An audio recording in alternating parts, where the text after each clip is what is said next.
Oh, cool. It does that now. Okay, so let's begin. You guys ready for this? No, not at all? Okay. So going through these problems today, the biggest thing is going to be hybridization. You guys understand hybridization at all? Not really. Cool, I'll explain it. So we should learn from 115 or 13. It's just one. Okay, Nicole, can you hear me? Barely. Hear me better now? Oh yeah. Okay. So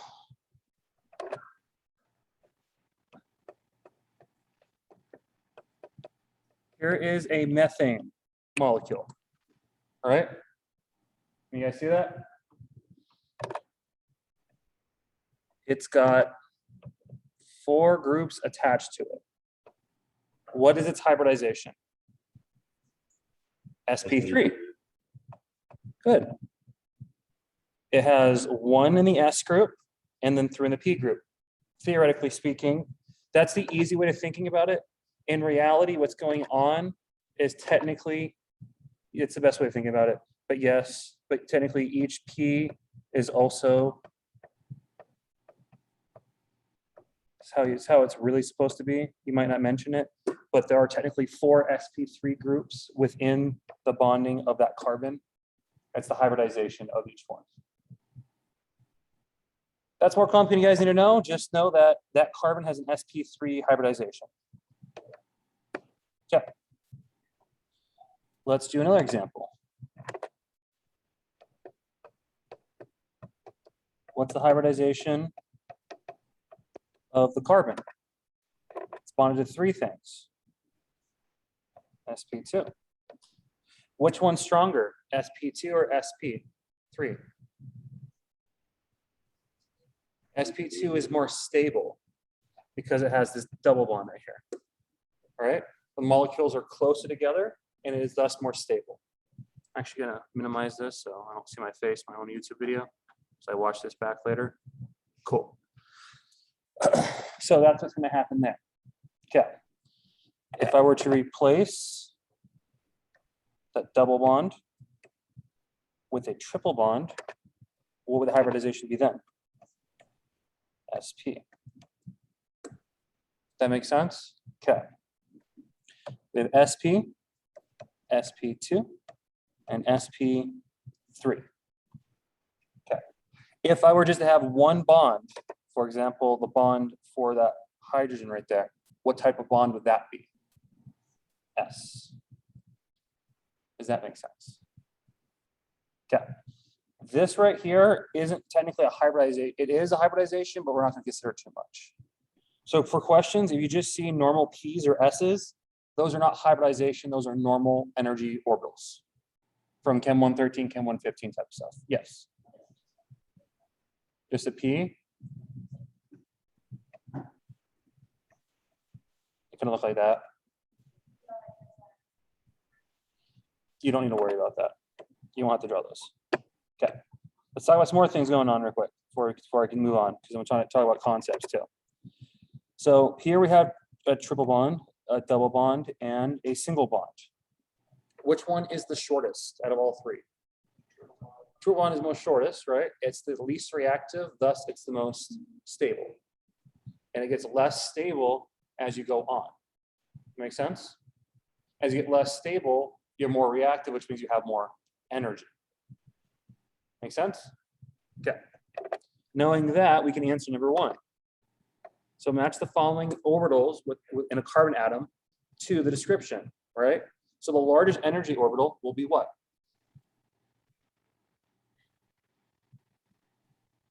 Will be just the p orbital. There's no hybridization there, right? It's going to be just like a normal carbon who's just hanging around, right? It's going to be able to react with things. Make sense? Because it has no bonds. It's not happy at all. Up next, you're going to have an sp2, which is the middle, and the smallest one is going to be sp3. Yes. So you have the p orbital and the one is just an s orbital. P, because S is always S is the center atom, and then everything else is around that, right? Where you go from S and then make P, and then D's around the P, right? Makes sense? You can't get to the S until you react with all the P orbitals. So there's no S. Yes, if it was there, yeah. That makes sense? Okay. Everyone on Zoom, makes sense? Yep.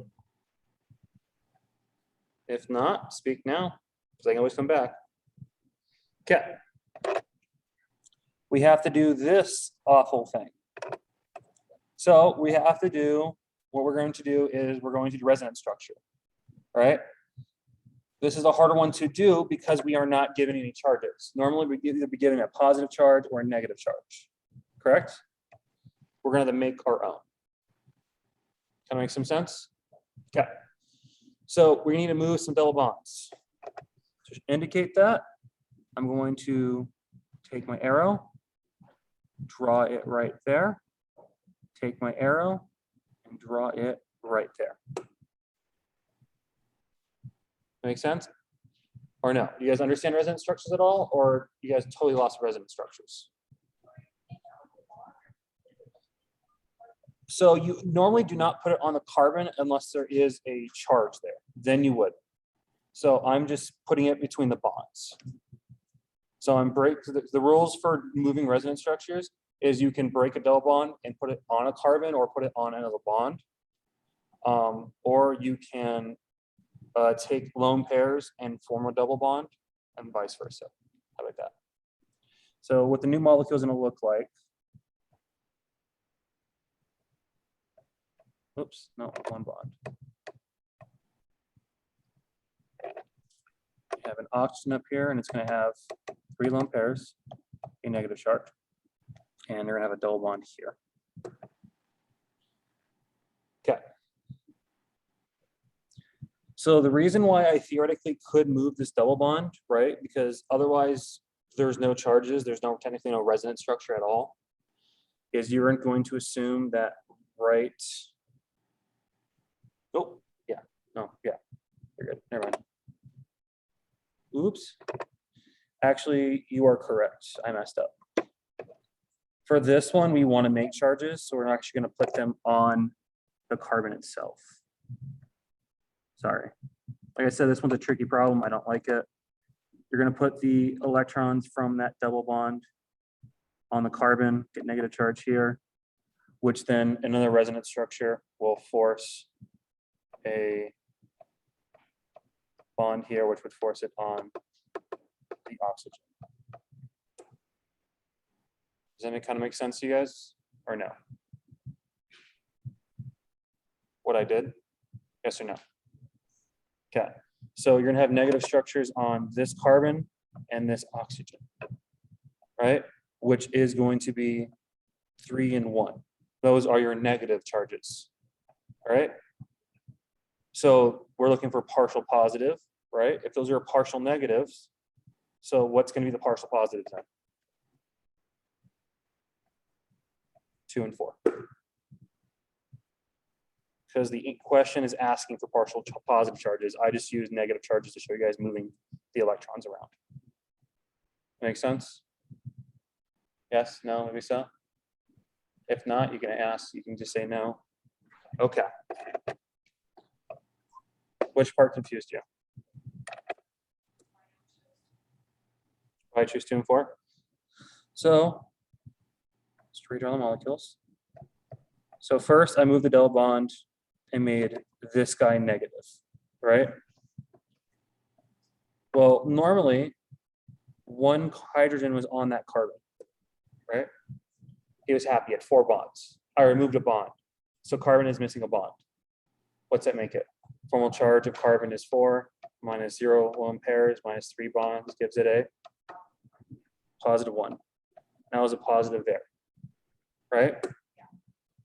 Theoretically, instead of moving it back, we're just going to force it in a weird way going forward. We normally wouldn't do that. That's why I really don't like this problem. Make that one kind of negative. Doing so is we're making this guy right here because he's right next to it theoretically. He would also be a little positive because he's right next to a negative. So he's positive, he's positive. So technically the answer would be 2 and 4. That makes sense? Yes, no? Okay.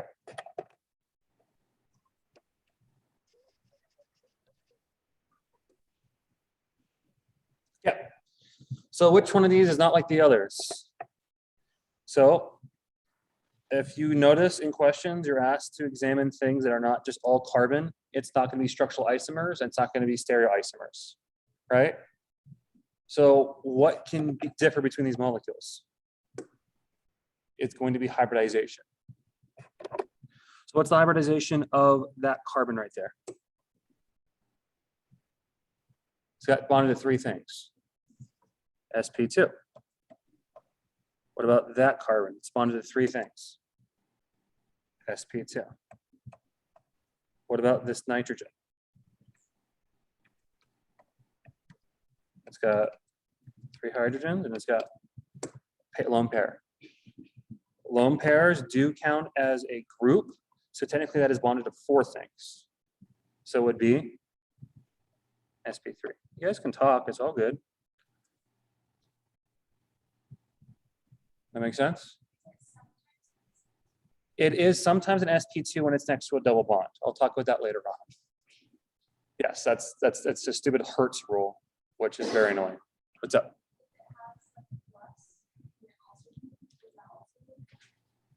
Yep, because if it's a plus, right, doing the formal charge of nitrogen, right, which is 5 minus, say for example, it did not have its lone pairs, right, minus 0 lone pairs minus 3 bonds, right, would give it what? Would it +2 charge? So it's not happy. So it would want more bonds or more lone pairs. So yes. Okay. And then boron.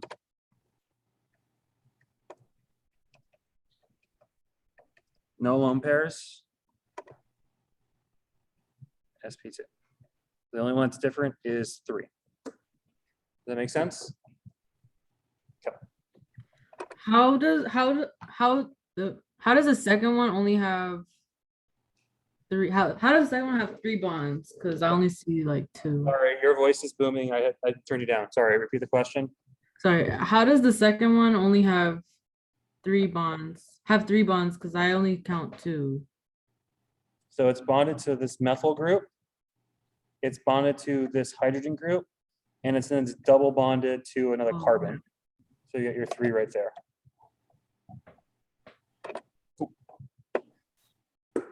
Okay, that makes sense?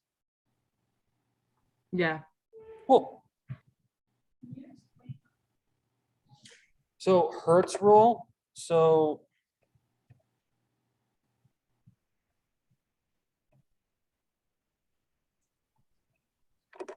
Hund's rule is for orbitals. Hertz rule is something else. So here is a nice, happy nitrogen, right? It's bonded to 4 different things, right? 1 carbon, 1 carbon, 1 lone pair, 1 nitrogen. It should be sp3. However, it's right next to an sp2 carbon, right?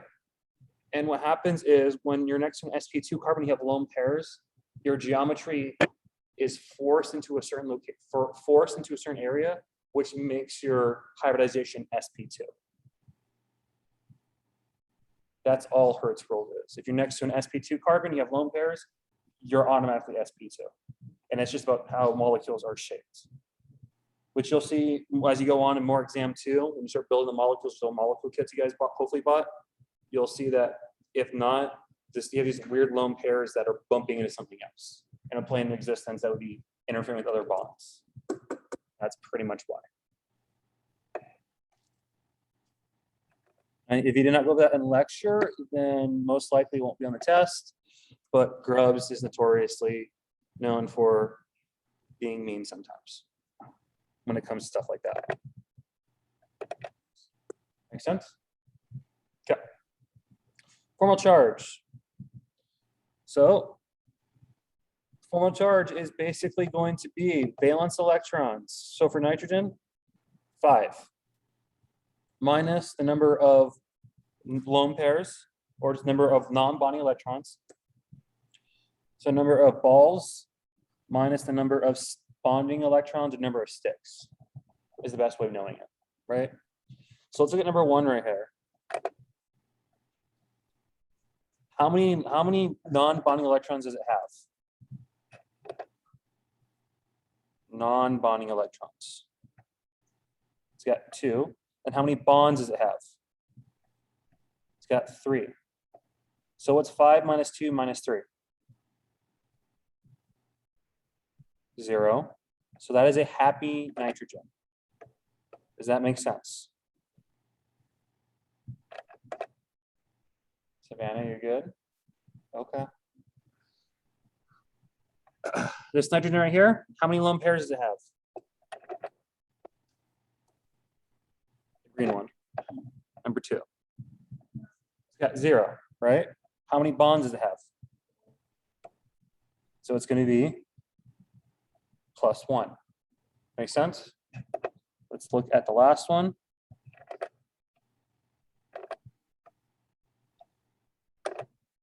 It's got 2 lone pairs, so that's 4 non-bonding electrons minus 2 bonds gives me a -1 charge. Make sense? Yeah. So it would be 2, 1, 3.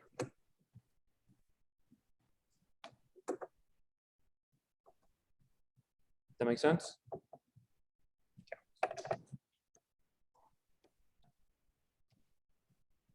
Oh, there's a couple like that on here. So which of the statements is false? So when you guys are studying this on your own, these questions right here are actually the best ones to study for conceptual problems because it tells you everything that is true about a concept. Hint, hint, wink, wink. These are good study questions when you guys don't know a concept, right? Really well. Just you can look at it because once I give the answer, you know, oh, everything else about it is true, right? So which following statement is true? The percent S characteristics and effective electronegativity are directly proportional to one another. So is that true or false?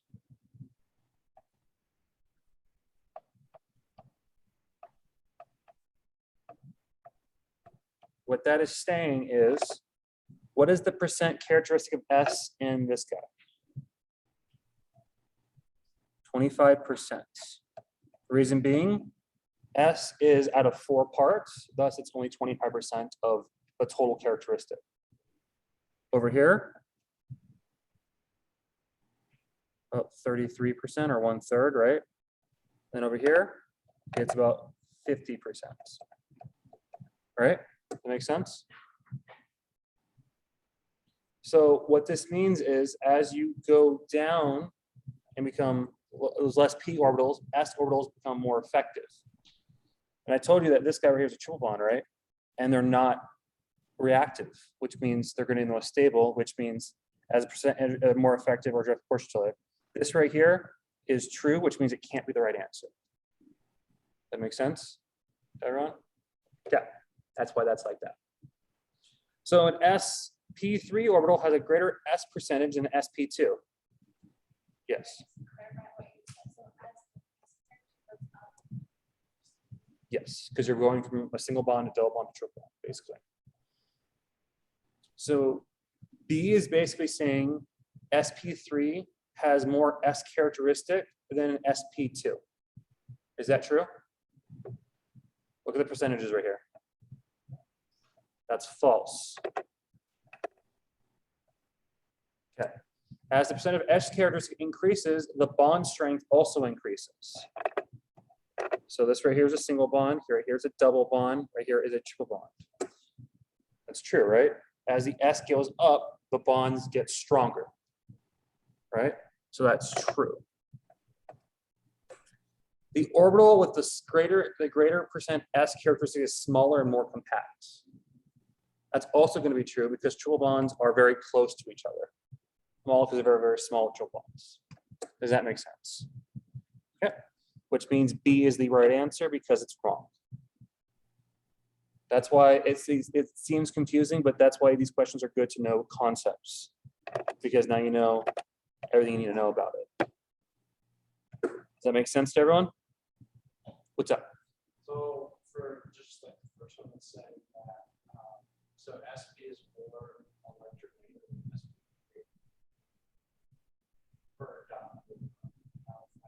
Well, So okay. So what it's saying is the percent S in effective electronegativity are directly proportional to each other, right? So as I go down an S characteristic, right, I get more electronegative because SP3 has the least amount, and out of all three of them, that's the most reactive one, right? So as S goes down, that goes down. Can that make some sense? Yeah. Yeah, that's it pretty much. Cool. You're already dead. Only doing this for about 20 minutes. Yeah, number 6. So let's draw ethane out.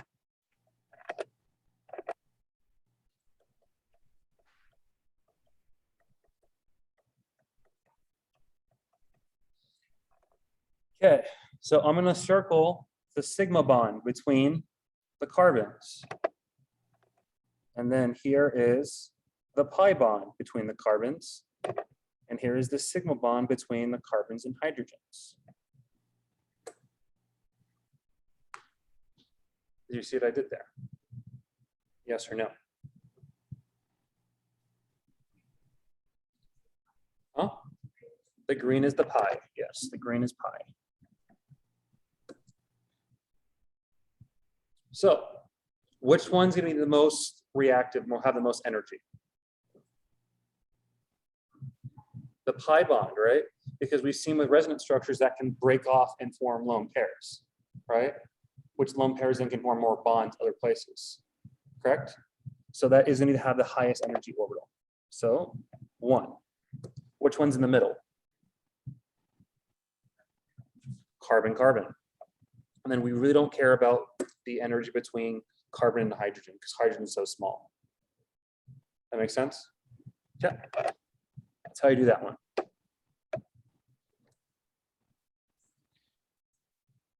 So pyridine is a common reagent used in organic chemistry. Which one is not a structural isomer? So let's talk about definitions real quick. What is a structural isomer?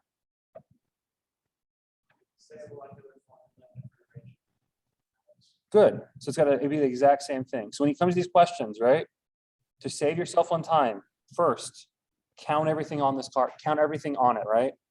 We got 1, 2, 3, 4, 5 carbons, right? I got 1 nitrogen. And then I got 1, 2, 3, 4, 5, right? I'm gonna have 5 H's. Make sense? Yeah. That's what's on there. 2, 3, 4, 5. Yeah. Okay. The next step I want to do after counting that is to get the unsaturated units, which he usually puts as EU, which is a habit I have. So what is unsaturation?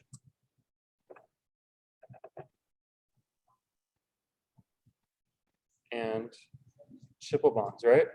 So how many double bonds do I have here? And then how many rings do I have? So what's the unsaturation number? What this means is to find the structural isomer, I need to find a structure that is 5 carbons, has 1 nitrogen, 5 hydrogens, and has a EU or unsaturation unit of 4. That make sense? Yep. Knowing that, we can look at these molecules. So the easiest way of doing this one is just to do EU first, because I can eliminate a bunch of them. So what about A? It's got 4, right? 1, 2, 3, 4. What? You good? Okay. 1, 2. Oh, that's not good, right? No, it's not. What's up with that? Oh, wait.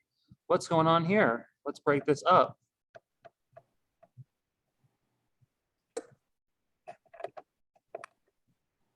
1 pi, 2 pi. How many is that? How many is that? 4. So this has got 4, that's got 4.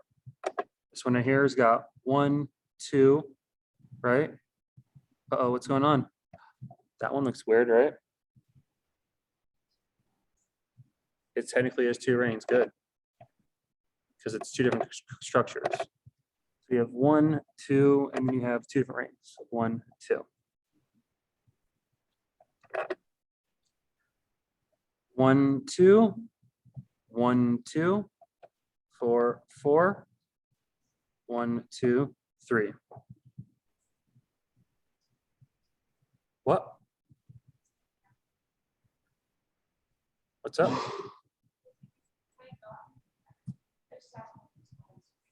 Yes, which one is not? So without doing a lot of work, counting everything else out, just by looking at the EU or unsaturation, I know that D is the right answer because it has an unsaturation of 3, not 4. That makes sense? That's what I want you guys to do on the quiz is don't start drawing molecules. Try doing everything else before drawing molecules. You guys are still slow at drawing molecules. It comes with time, the speed of it, right? But don't do that. Don't wait to do those questions last because you will not have enough time. It's possible. Okay. That makes sense, everyone? Number 7. Zoomies? Yep. Cool. Okay. Number 8. What is the formal charge of this carbon? How do you do formal charge?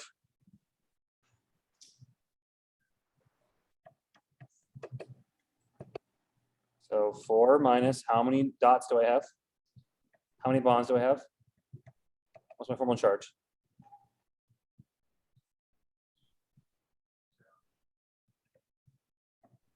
That's the answer. It looks weird, right? It looks like it shouldn't make sense. But that is the formal charge of that carbon because it fits the rules of formal charge.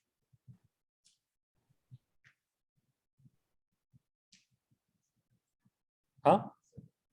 Technically, that carbon is happy. Even though it looks really stupid, it's technically happy. It's living its best life. Yeah, I know. What's up? Oh, it's missing tons of bonds, but it has these 2 lone pairs, right? So as long as it has those 2 lone pairs, it's technically happy. It's in a stable enough shape that it won't want to do anything.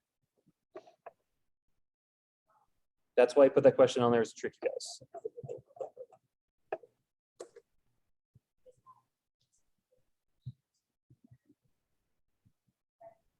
Yeah. I know.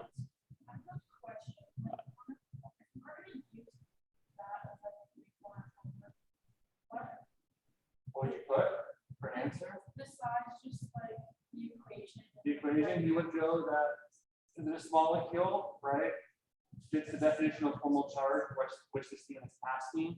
Thus, the formal charge is 0, even though the molecule does not look normal, it fits formal charge. Kind of just like. Yeah, yes, it really. Yeah. The reason why he's making you write sentences is so you guys just can't check things and then just be done or pay someone else to draw a bunch of shapes. That's why.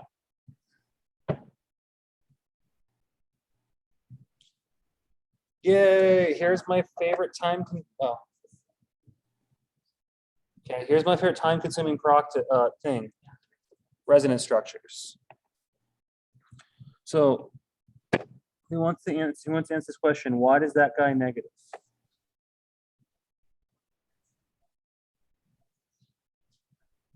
Yes, if a carbon is negative, most likely it has lone pairs. So you can just basically ignore that and put lone pairs there if you want to. Make sense? Okay.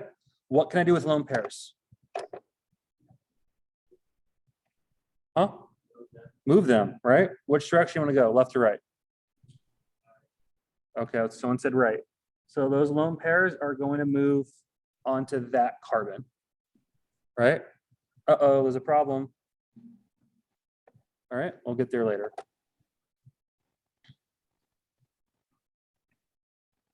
One second, make sure I'm doing this right. You're gonna move into the carbon, my bad. Yeah.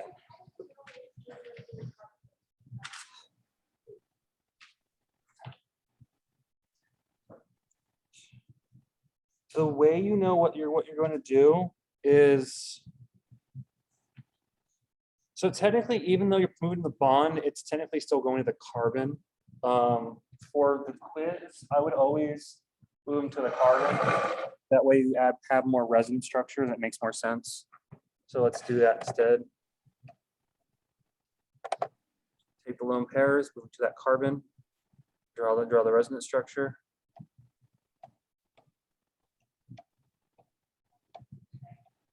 What? How do I know to move it there? Because I need to do resonance structures that have lone pairs, which means I have to move them somewhere. We will eventually, right?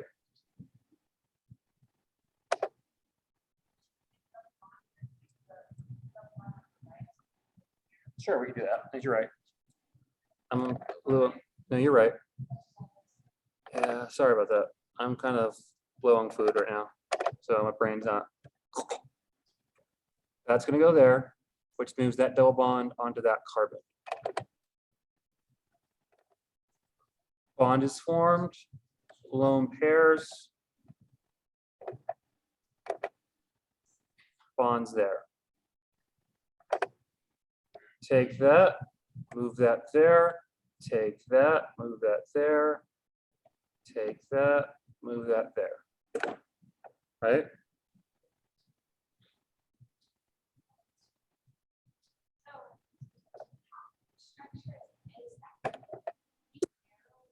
No, each arrow is just moving electrons.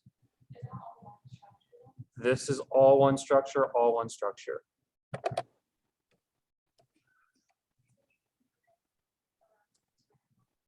You're basically, you have to move. So to answer this question, when it says how many total resonance structures, you have to keep moving the double bonds until you get back to your original position. Is there? How do you know? Yeah, there's 5. Yeah. It works, yeah. I mean, if you want to, yeah. It would work for most of them, yes.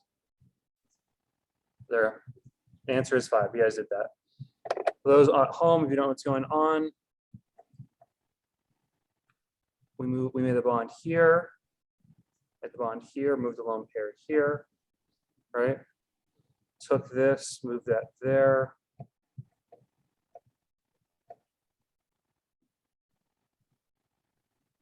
Took this, moved the bond here.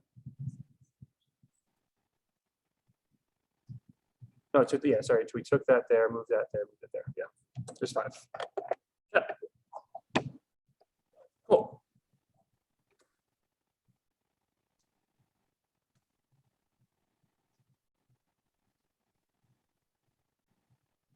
Yep. Nice. Okay.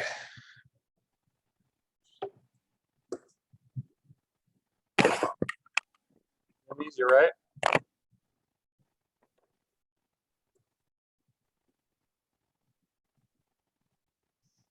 Okay. So for the following molecule, how many sigma bonds are formed by an overlap of sp3, sp2 orbitals? What does that mean?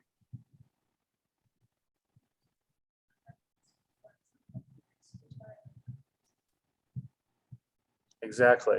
How many bonds are so sigma is just single bonds. How many bonds are between an sp3 carbon and sp2 carbon? So sp2 carbons are going to be anywhere near these double bonds.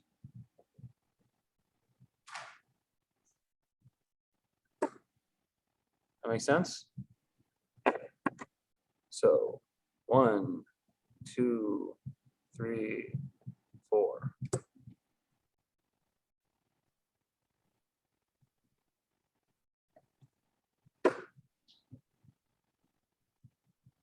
Does that make sense? Yes, no, maybe so.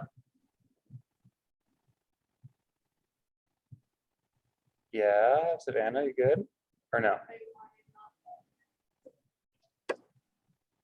Yep, I can do that again.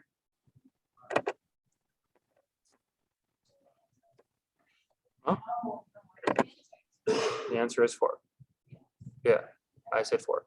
So first we want to do when you approach these problems is find out where the sp2s are. They're going to be the carbons attached to double bonds. So I circled all the sp2s. If you don't believe me, you can draw hydrogens off of them, and they only have 3 things attached to them, so they're sp2. In blue, I'm going to circle all the sp3s that are connected to the red ones. 4. There's an sp2 to sp there. There's one there. There's one there. There's one there. That makes sense? They are connecting unless they are overlapping in some way. Cool.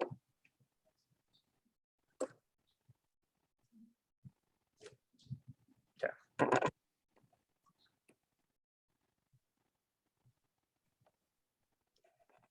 Oh no, I have an s orbital. Which one's that going to be?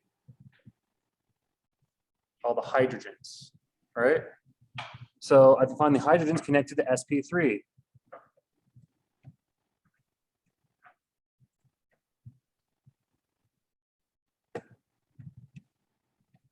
So those are all our sp3s, right? And those are hydrogens off them. I just do the lines. 1, 2, 3, 4, 5, 6, 7, 8. Does that make sense? Or no? Because those are the sigma bonds or s bonds. Because hydrogens are only bonded to one thing, one carbon. Thus, they're in an s orbital.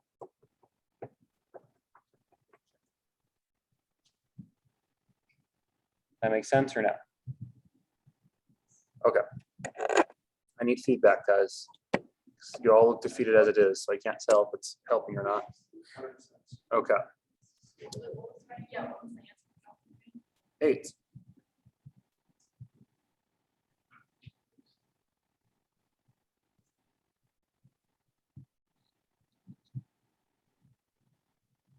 Okay. For these ones, the best thing to do is treat it like a puzzle, and you're going to start off bit by bit by bit. So first off, draw your OH molecule, cross it out, connect that to a carbon group. I'm going to do it in Lewis dot structure, right? It will look very similar to the line dot structure, right? But I'm just showing you my process of how I do it. Okay. Here's your CH2 molecule, cross that out. It's going to go to your CH molecule, right? And then what does that parentheses mean?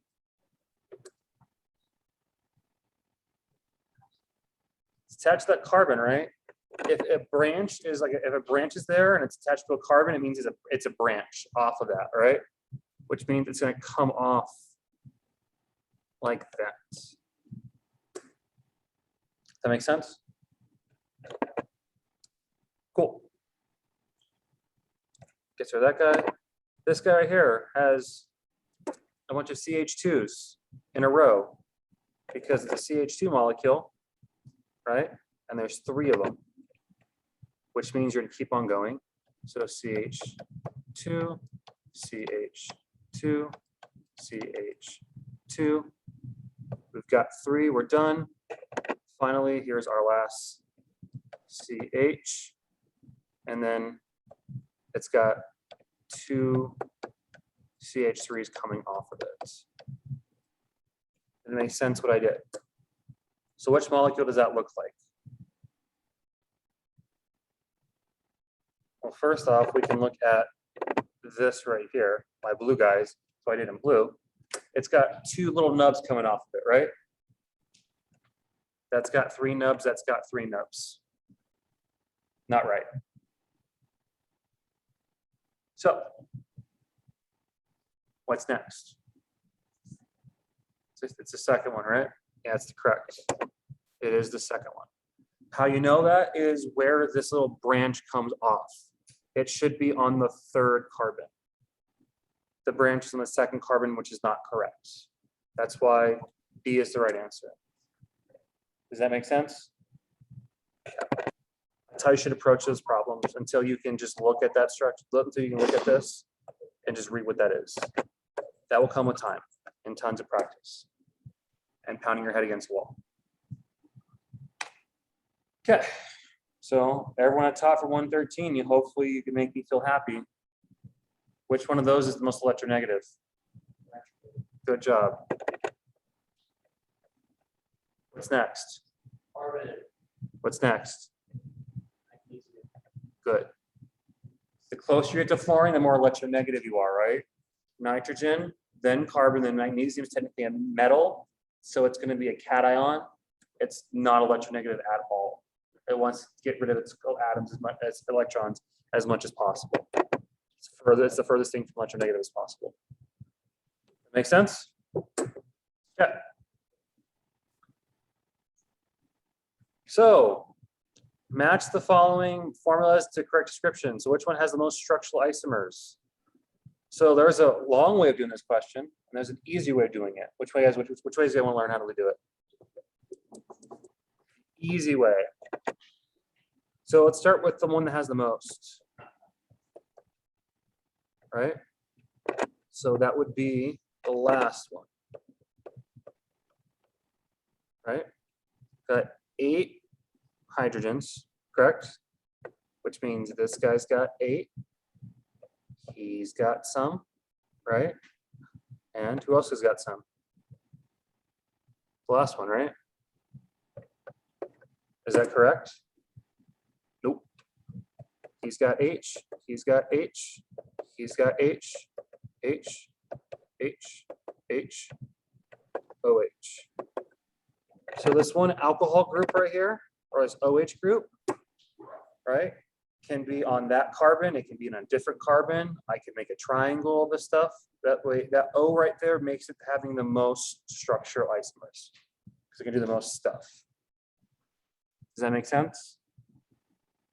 That's why that one has the most, because that oxygen can move around the entire molecule in multiple places. Does that make some sense or no? Other molecules, yes, like ends and stuff like that, yes. Isn't there 9? Yeah, how'd you know? Yeah. Memorized it. Memorized what? Were you guys given a formula? You guys gave us a question all on there, which Well, that would have been nice to get. I drew them all out at home. That would have been okay. It has that special group, which it can move everywhere, right? Because all the structural isomer has to do is one thing has to differ between each molecule, right? So as long as I move that O group other places, it's going to differ. Make sense? Okay. What's going on with this CH6 group right here?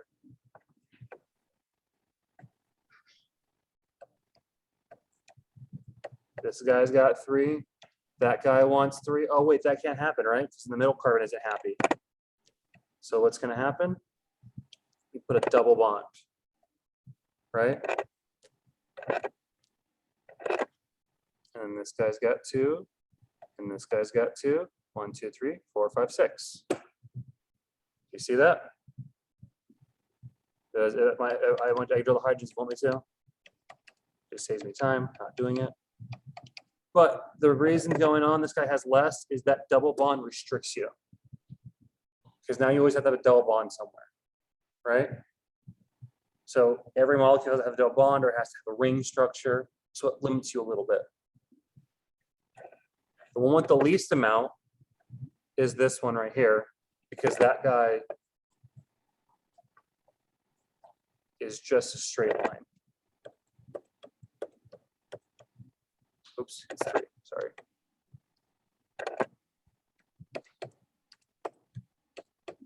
Right? There's not much you can do with him because he's already happy in that form. You can't move things around as much. That makes sense? Yes, no, Marisa? Yeah. He has the least. So it's going to be, the answer is going to be 1, 2, 3. Or 2, 3, 1. Does that make sense?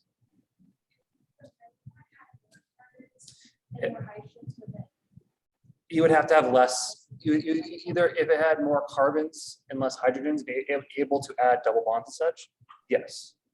But the more you add, the more resonant, the more isomers that could be formed. More complex molecules, the more you can do stuff with it. But adding double bonds or adding weird non-carbon hydrogen things change isomers because it makes you able to mess with things a little bit.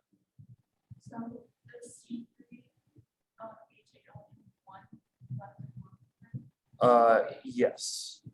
Yeah. Well, technically, Like it has no strike class. yep, it would have none. Had one. Because even if you has one. Because yep. Which is this right here. So yeah. Cool.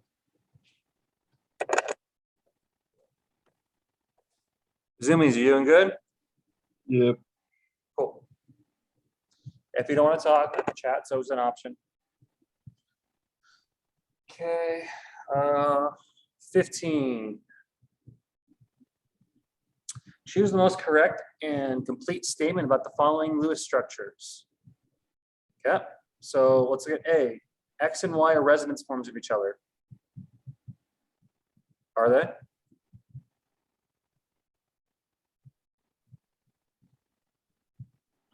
Why not?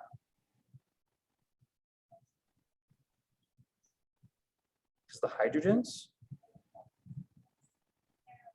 Yep, exactly.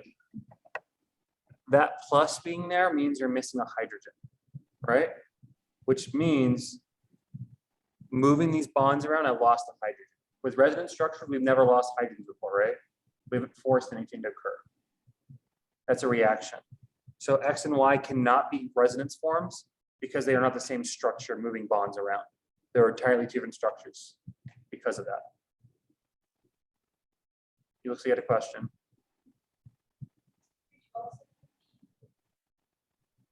You could. That's a possibility too. But with resonance structures, E is going to change a little bit, but yes. Yep. Okay, what about B? X and Y, X and Z are isomers of each other.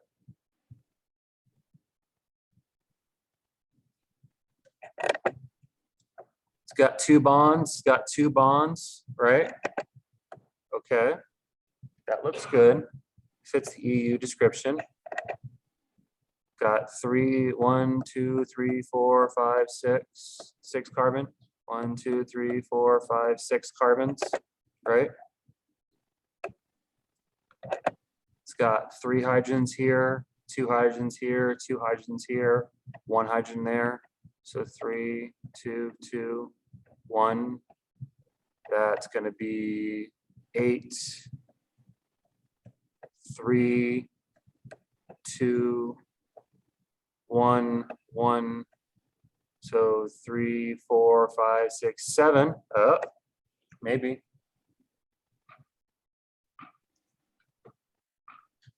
What do you guys think? Huh? No. The key says it is though.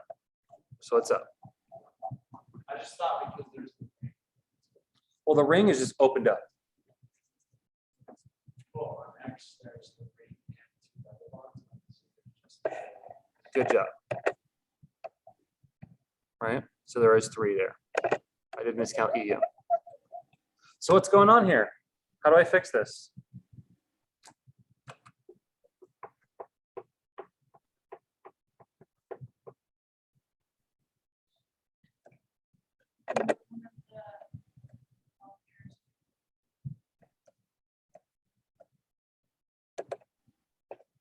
There we go. That's how you do it. And that's how you force B to be the correct answer. You have to force it. I don't like it either. This one took me a while to figure out. I don't like it, but that's what you do. You're going to move the lone pairs onto the molecule to make everything happy. Charges go away. EU becomes correct, and it makes sense. Yeah, you do. Yeah, I know, it's stupid. It's only for this problem though. So if we did that, then you have 3 double bonds and a ring of 1 person. Yeah, so it adds up. He has? Then it will be on your test. I didn't know he's done that. It's been a hot second since I've seen his exams, and his exams are really annoying. Okay, so the number of sp2 bonds. So let's circle the double bonds. sp2, sp2, sp2, right? Got 1, 2, 3. That's standing right there. sp2. Where that carbon is, even right there is an sp2. So how many do I have?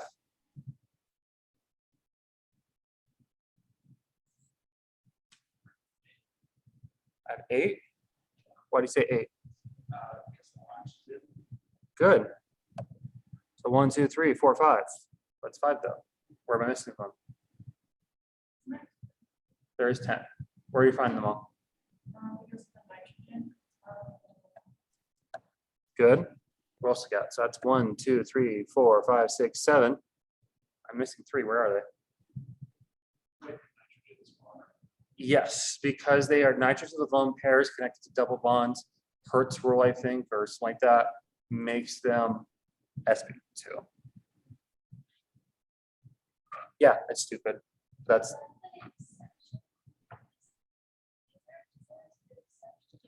if they do not have a lone pair. They don't. They are not. They don't have the sp2. They're whatever they're given. It's not to do with the rest of it. Does it? Because if you had a nitrogen on it, 2 carbons, and one nitrogen, for 1 pair, you could take that sp3. Yes. It has to do with well, it's not really resonance. It has to do with hybridization shapes. So where's the other 3 come from, guys? Because that's 1, 2, 3, 4, 5, 6, 7. What? Do they?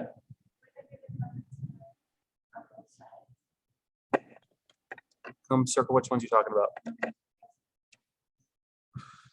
So Kate is right. It is with resonance structure. It's that stupid thing right there. That's a benzene ring, right? That messes with hybridization a little bit. Each carbon attached to it is sp2.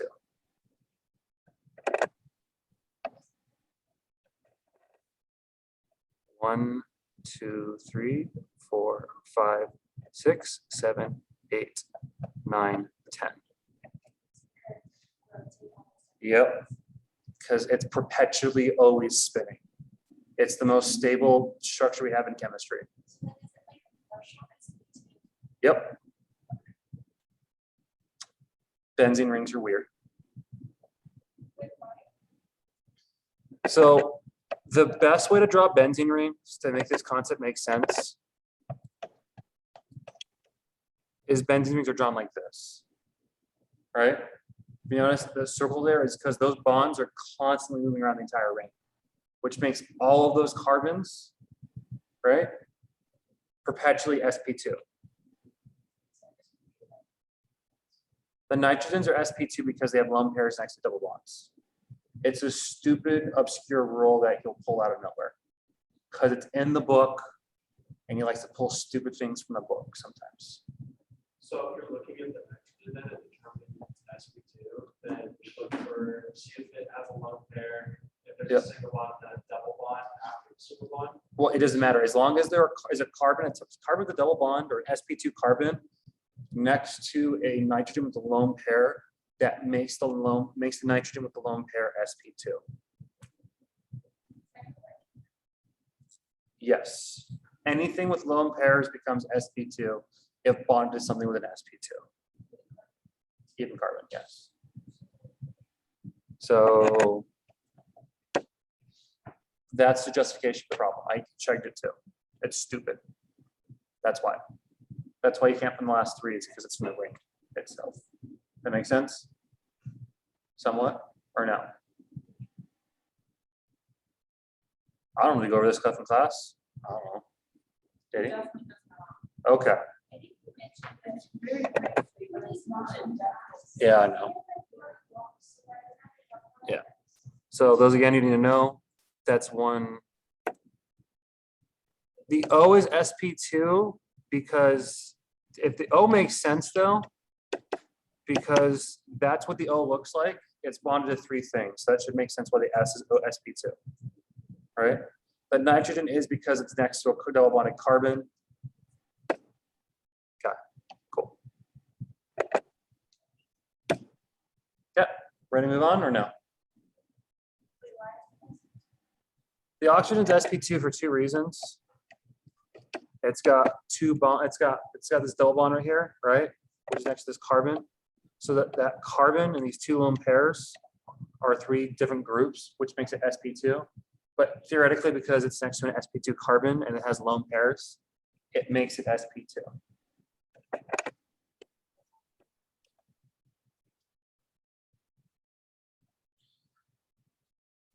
17.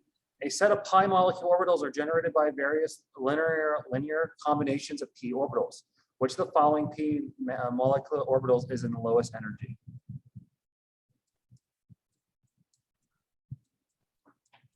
Why? Huh? What's that mean?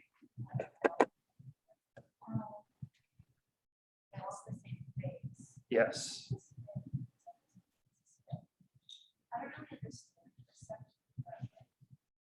That's correct, because they're all facing the same way. It is the least energy because they're all going one way, right? There's no anti-bonding, they're not fighting each other at all. I don't know. This right here is what I didn't, no one told me this is on the things, I didn't study it.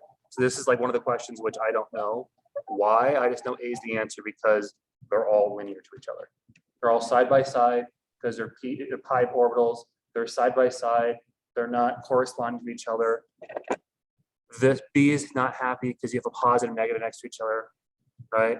You got some positives and negatives next to each other, not happy.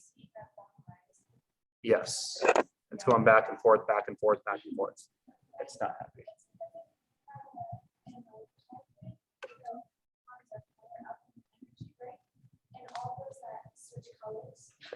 Are antibodies that are really high on energy, and all the ones that are matching pairs are low, and they're lower energy.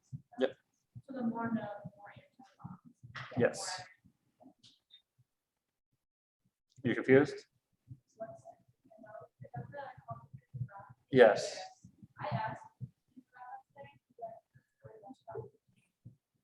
Because you're never going to worry about that stupid chart graph thing after this unit. So basically what happens is when you do, oh, I have messages.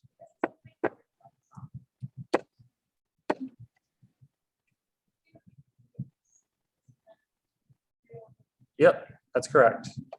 C would be. It has the most energy. So basically anti-bonding doesn't want to exist, right? They are lone pairs, right? And theoretically, they are theoretically lone pair energy orbitals that could exist. They have the highest energy because they want to go do something. Well, bonding orbitals are lower energy because they're already satisfied because they're making bonds. That make sense? Well, they all could be theoretically speaking. I don't know what atom it is, but C is the highest energy because it has it's positive next to positives next to positives. It's not happy at all. Okay. Okay. So 18, which one's the most stable? Why?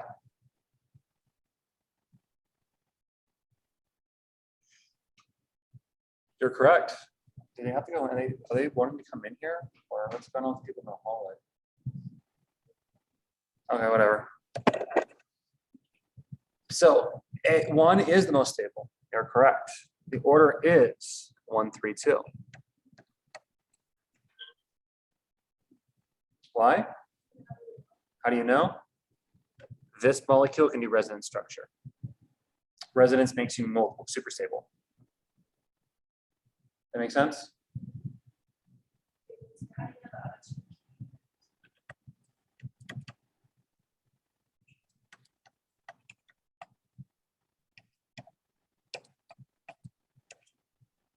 There's no bonds.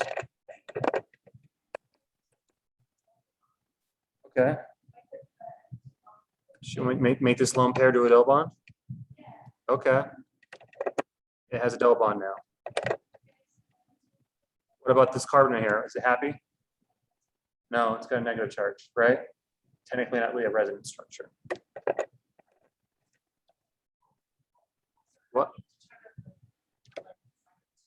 Second two is where the negative charge is located. Yep. Which one's more electronegative? Which one's not?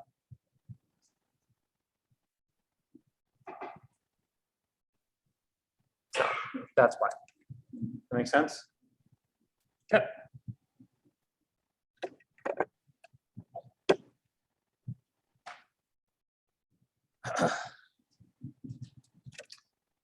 Which orbitals contain lone pairs on the nitrogen atoms labeled 1 and 2 in this molecule? So let's look at nitrogen 1. Where are those lone pairs located? And which orbital group?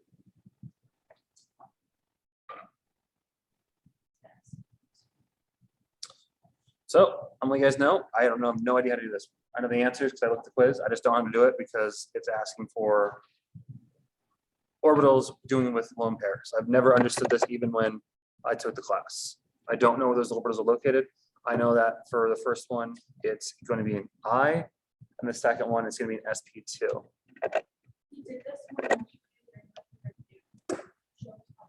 How do you do it then? Come show me.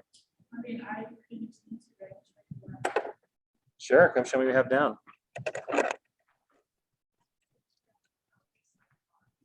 Well, I looked it up and I do not understand it.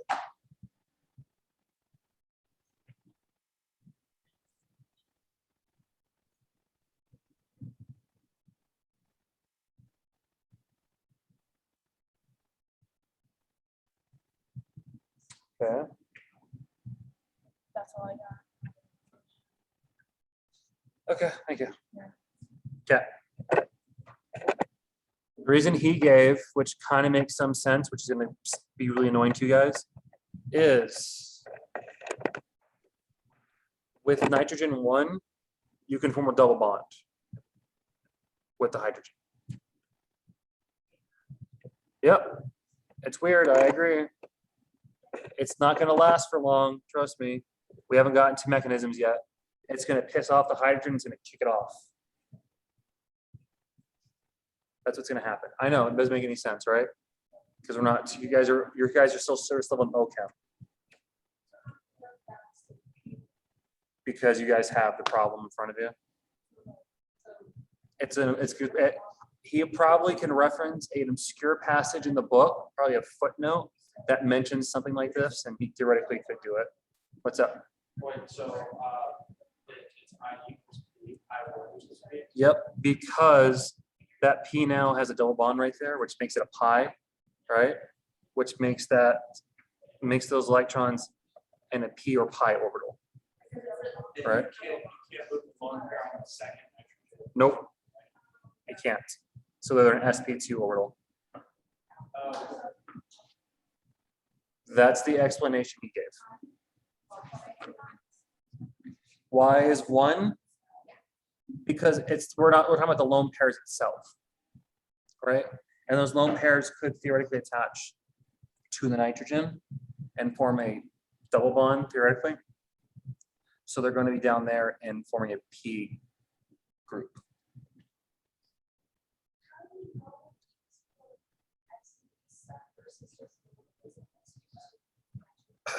The reason you know that is because hydrogens.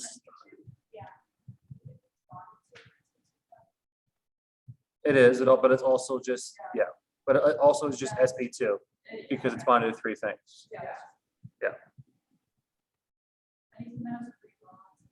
Yep. because you're counting the bond inside, because since for number 2, and that this one does make sense, since you are using those, you're using the lone pairs as part of hybridization. You are, because it's 3 different groups, right? So that makes it sp2. So those lone pairs are an sp2 orbital, right?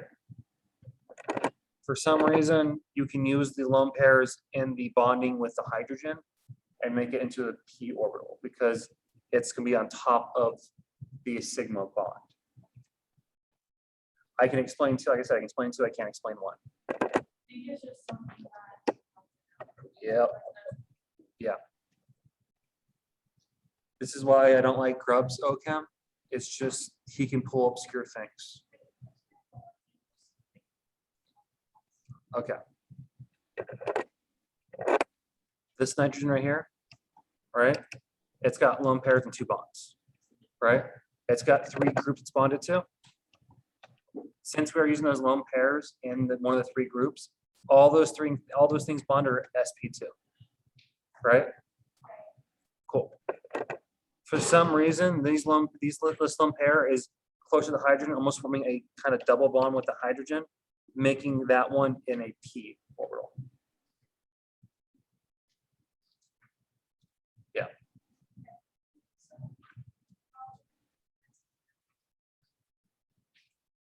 It's not sp because it's not a triple bond. That's the only way you know it's on sp. So if there was a one. Yeah. But because it's only double, that's why Yeah. it's just- Yeah. it's really complicated. Because it can double bond and This is getting to stuff that I don't know. This is why I don't teach O-Chem, because there's too many rules that are playing even in like this step of O-Chem, which you guys should not be knowing how to know these stupid rules. But that's how Grubb does it.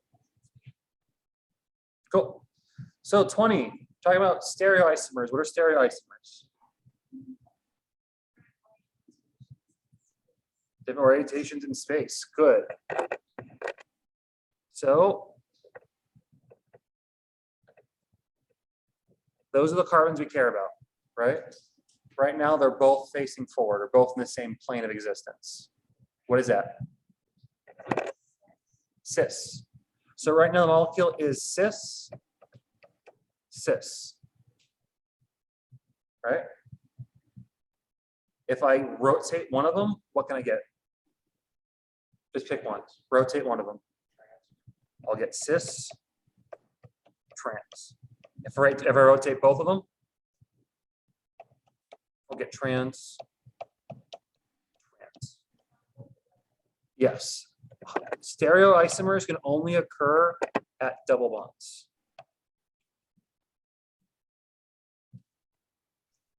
So instead of drawing this molecule out and drawing it and bending it, I'm just trying to show you guys how to think about it logically instead of doing it.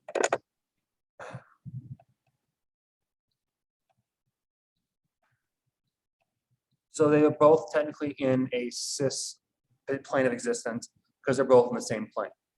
You got that far? You got that part so far or no? You guys haven't got on wedges and dashes yet, have you? Okay. Okay.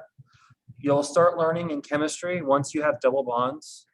You'll start getting these wedges and these dashes, right?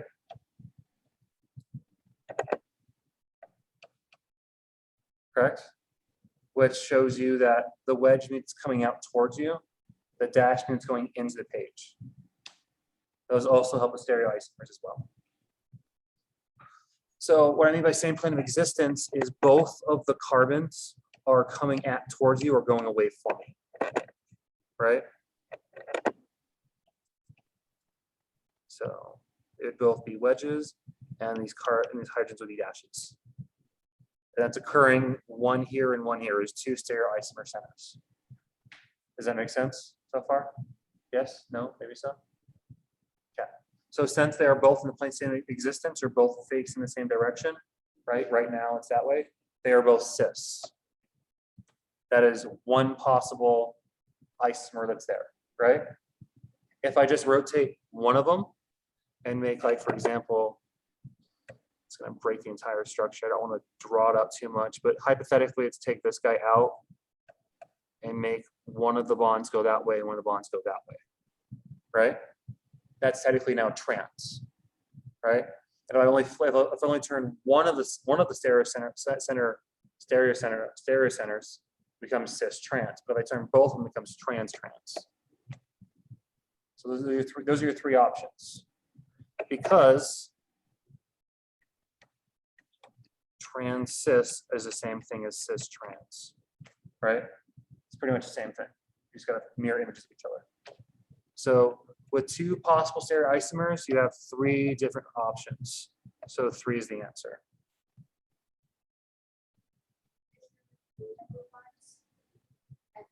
They would be way more. Yep. Because I'm just looking at the stereocenters themselves.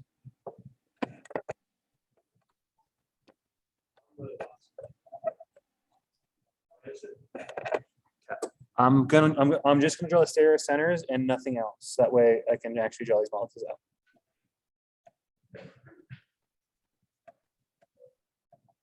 Okay, I'm just drawing these guys out right there, right? So sensor double bonds, stereocenters. Cis or trans?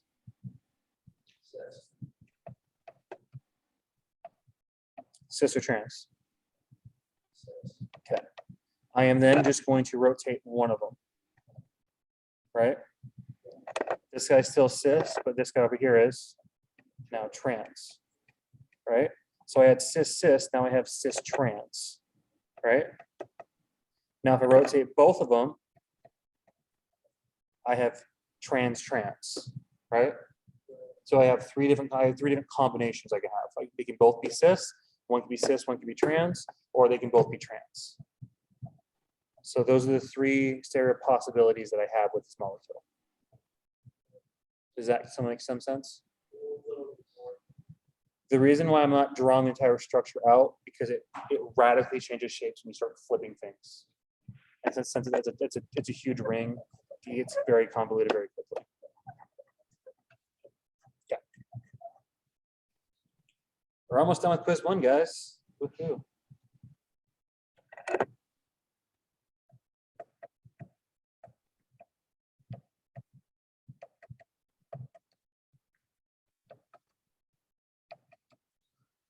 Now, I believe, you guys can tell me, I don't know if you guys can open the document up. Are those supposed to be anti-bonding things? Okay. It looks really bad on my model. I can't tell it on my screen. Okay, those are going to be the stars then. That's anti-bonding then. Okay. So there's your sigma. Oh, it's the same colors.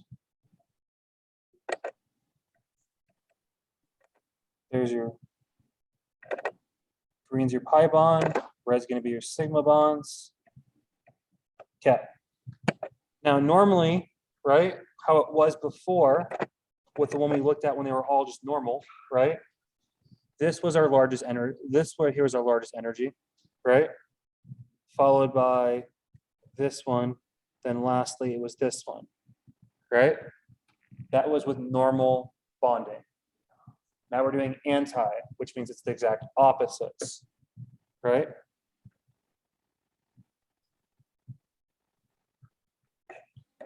So this one becomes the highest, right? This one's still the middle, and that one is, whoops, my bad. Sorry, it's going to be 2, 1, 3, my bad. So 2 is still the middle, right? Because 2 is still 2. That one becomes the most, that one becomes the least. Does that make sense? Because they're anti. It's the exact opposite of normal thinking. Okay. Zoomies, does that make sense?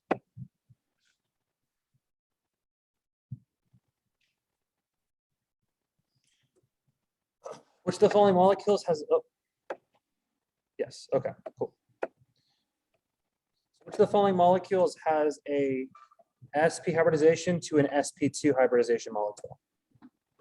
So how do I get sp hybridization? Let me get a triple bond, right?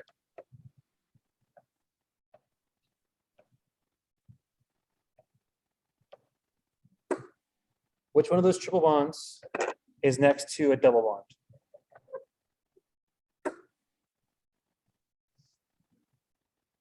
Two, right? And that is the answer. That's it. That's all it's asking for. That makes sense? So even though this quiz is going to have some things that make no sense, a lot of it's going to make sense. Because you already tell it most of the questions are going to be on resonance or hybridization, just figuring out which one's which. I also recommend going over the practice questions he goes over on Monday, because some of those questions will show up on the quiz as well. Make sense? The ones he does with you guys on Monday in his office hours, or whatever it's called. Yeah. So he'll go over those too. So those are also good things to go over too. Okay. How many sigma bonds do I have here?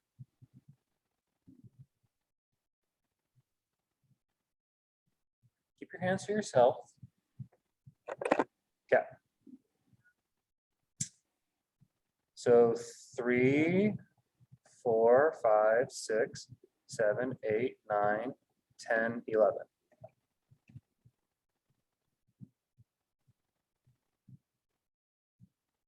That makes sense? Because asking for sigma bonds in the entire molecule, we have to count those hydrogens, because those hydrogens are technically sigma bonds. They're sigma bonds and they are sp hybridization. No, sorry, they're s hybridizations.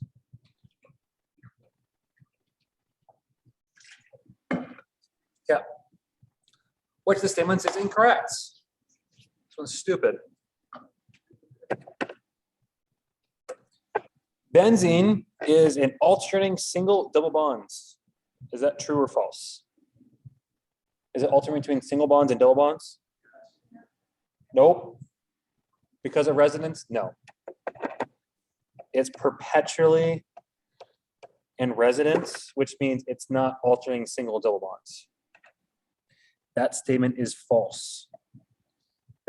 It does have 6 pi electrons because those are all in resonance, right? And the resonance structures are the same structures, right? So theoretically speaking, both of those are active at one given time. Thus, both are you count as pi's. This is the justification I found on the internet for this question.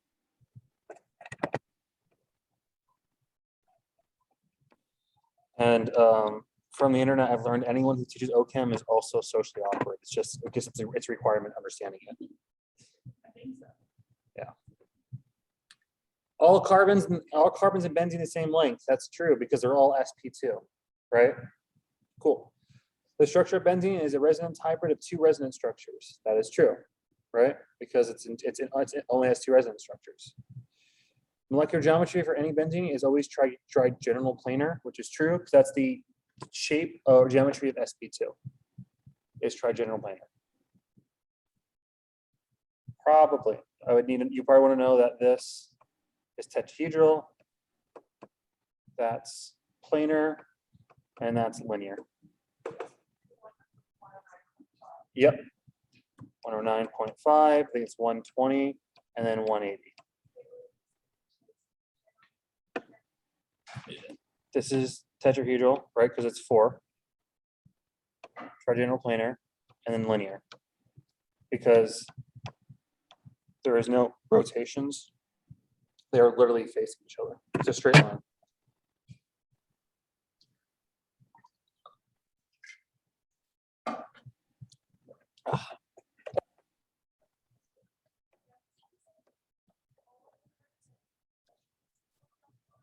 Yep. Yep. Yes, I am. You know, I watch it later. Wow.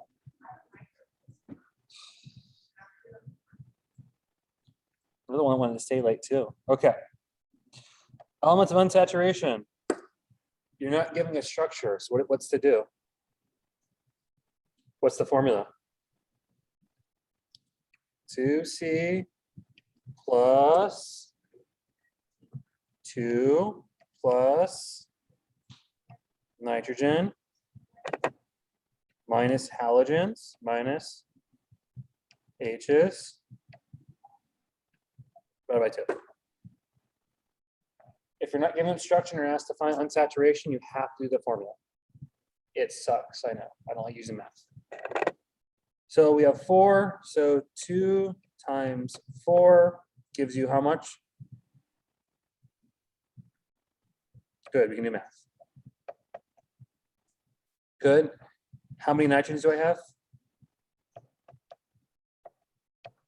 10 minus how many halogens do I have? Minus how many H's I have? So 10 minus 1 minus 3.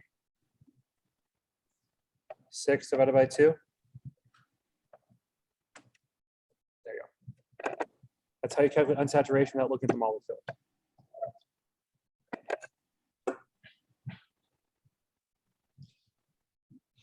How many curved arrows are going to take place? Okay.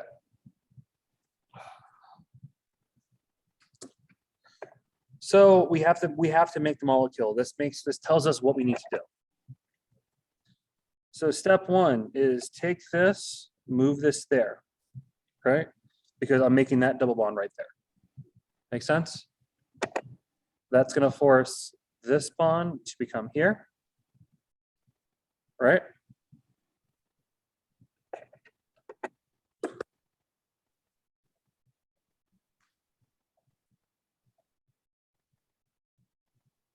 Yep.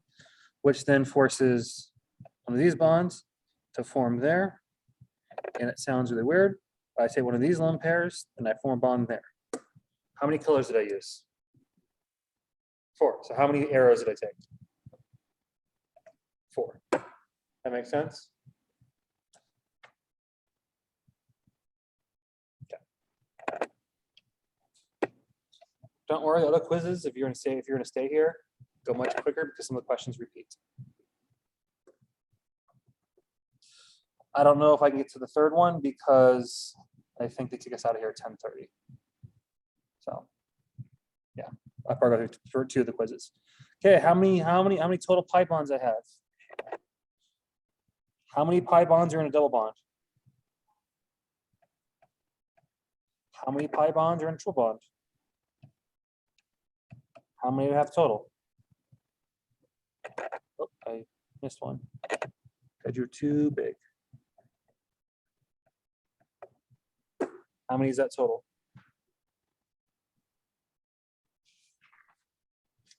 How many pi bonds? What's 1 plus 1 plus 2?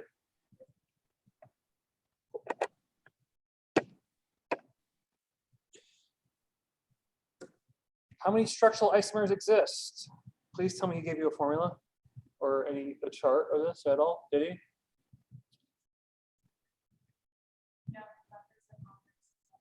Nope, it doesn't. I'm not going to draw all 6 of them out. Go have fun.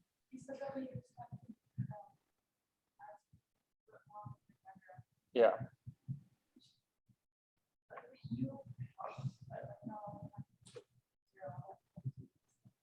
Yeah. There's 6. There are 8. Oh, there's 8. You sure? Because the key says there's 6. Oh, then I misread the key. You're right. There's 8. Okay. There's 8 then.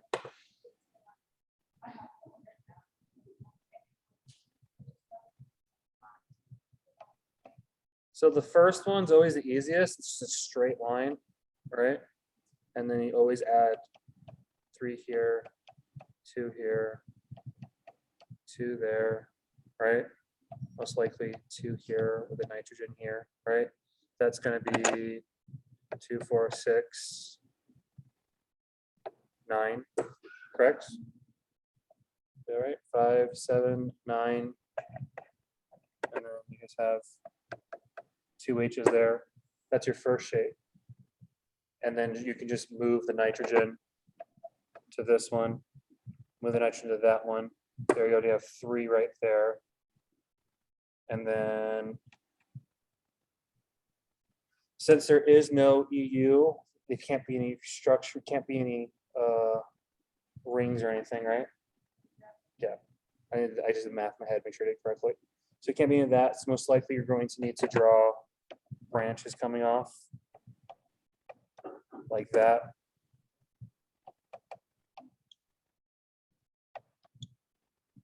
Two, 3, 4. Nope, it's too many carbons.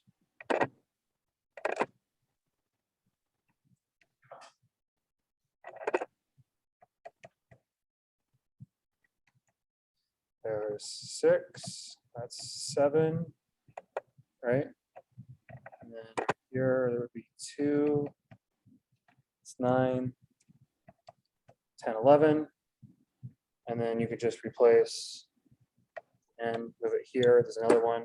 So there's 1, 2, 3, 4, 5. C and C on. Just knowing where the N is and moving it along just makes more resonance structures. Make sense? With the resonance ones, just to save on time, I'm not going to draw them out, but that's how you're going to approach those problems.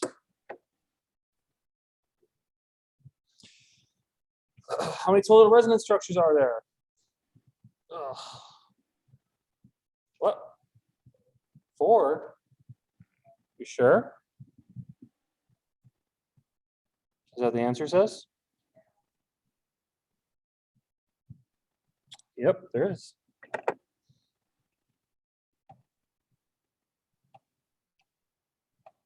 So on and so on. Okay. You guys understand resonance? That's good. Okay. What causes the double bond rotational barrier in alkenes?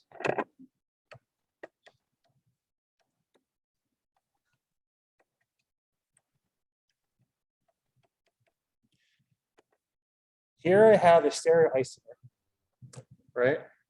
It is trans because the chlorines are not in the same plane of existence, right? One's going up, one's going down.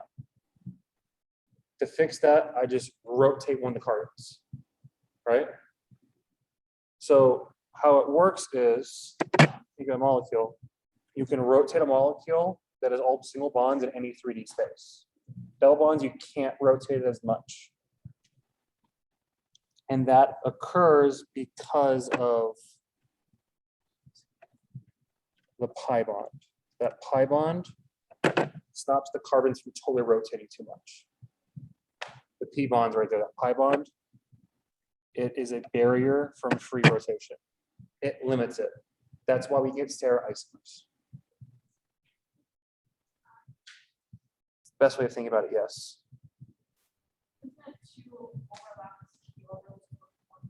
Yes, 2 overlapping p orbitals, 1 pi bond.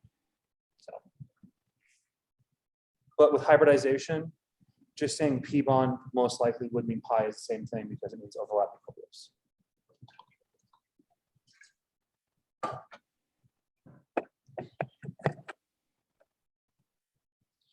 Yep.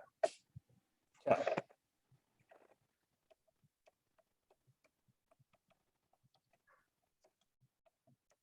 So this is an sp3 molecule. It has free rotation, right?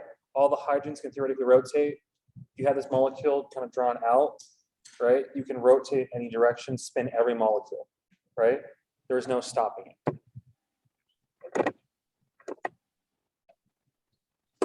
Because you have that double bond right there, those carbons can't rotate because you have this extra tether right here that's connecting them, right? And you can't break that because if you turn it too much, you break that bond. This makes more sense. Like I said, you guys go buy those molecular structure things, and you form a double bond between 2 carbons. You can't twist them as much. Otherwise, when the sockets pop out. That makes sense, Nicole? Well, no, because it's just that extra bond that causes it. It's just that bond. Yep. Oh, wait, because of T or overlap then. Yep. Cool. So that's quiz 1. Okay. Who's heading out? Okay. See you guys. Yeah. I'll see Thank you. you, Shane. I'm still staying to do exam 2 or quiz 2. Why?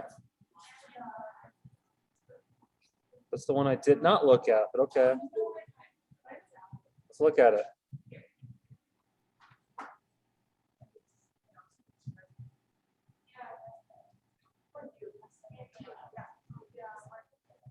Okay. So I guess we're gonna have quiz 3 instead of quiz 2. Yeah. Huh? Huh? Who has this at 7 a.m.? You do? You're not gonna get any sleep, are you?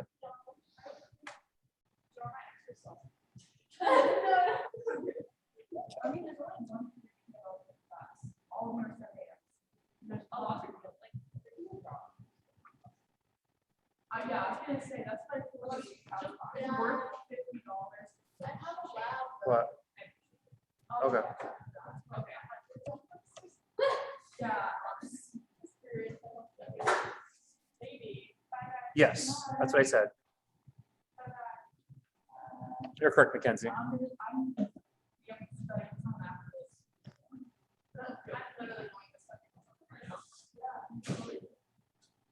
Cool. Guess we should do this sometime before. Okay. So doing quiz 3 now. I didn't look too much at it, which is fine. Ugh. Just 3. Very last one. So you're not giving a structure, which means you have to do the formula. 2C plus 2 plus N minus X minus H. Divide by 2. Plug your C's in, plug your N's in, plug your halogens in, plug your H's in, and what do you get?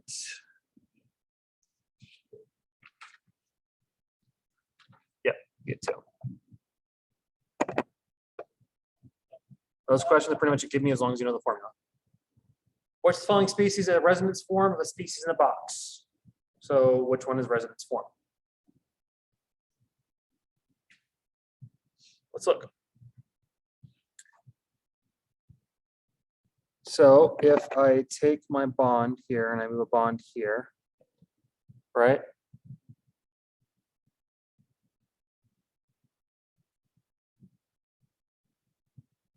Wait, what? Oh, there we go. Yeah, if I take my bond there, move the bond there, right? I force this bond to become a lone pair on that carbon, which is literally just what 1 is. Correct? Does that make sense? Okay.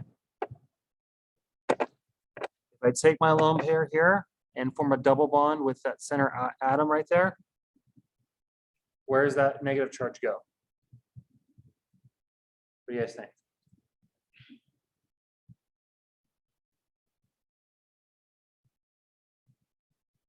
Would it? It does. It forms a double bond right here. But where's the negative charge go? Does it?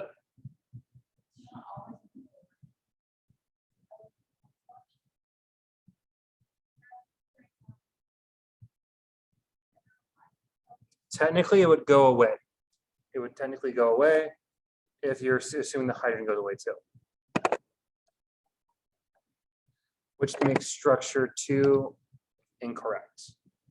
Because it would have to be on the opposite. Yep.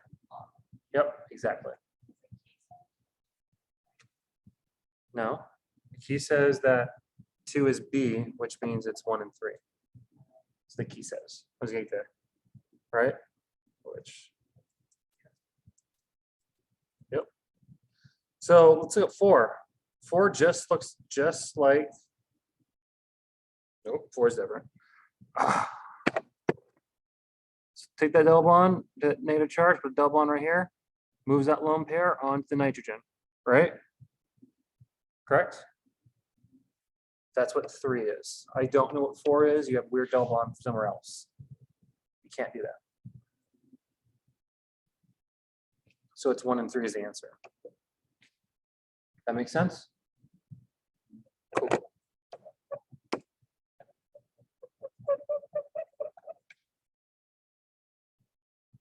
Rank the following formulas by numbers of structural isomer possibilities.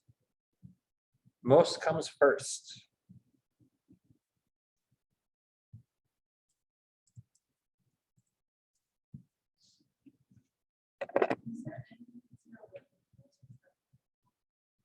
Yeah, you can just draw them out like this. So it's got 2 carbons, right? And one's going to have Cl, one's going to have an H, right? And one's going to have an H. And then there's a double bond. Do you see that? Okay, what else can I do with that model? What else can I do with that? Nope. Where? If I put the Cl on this carbon right here, right, and make this a hydrogen, it's just a mirror image of each other. It's the same molecule. Yep. Nope. Can't do anything. It's yes, technically, right? So that's gonna be your smallest one, right? So which one has that last?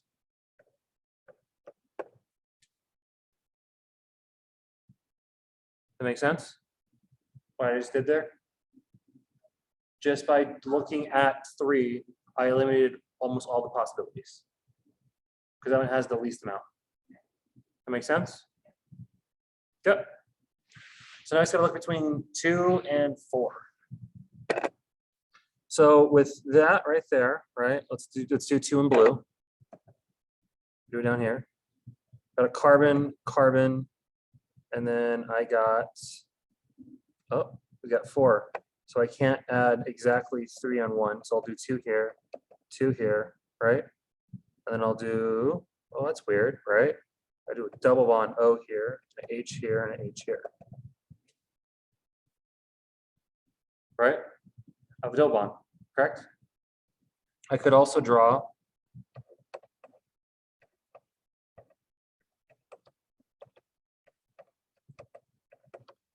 but that's about it. We have 2 isomers, right? Okay. With this guy right here, the last one, got a chlorine there, right? He's happy with 3. I'll give him 2. I'll give him 2. Right, there's no double bonds that replace me. I can move him there, or I can move him there in the center one. It's already 2 more, and I have a third one that I can see. So there you go. So the answer, whoops, it's actually, yeah. So no, this one right here is a third one, my bad. That has a third one, which you could just make a ring, my bad. The blue ones have a third one. The first one only has 2.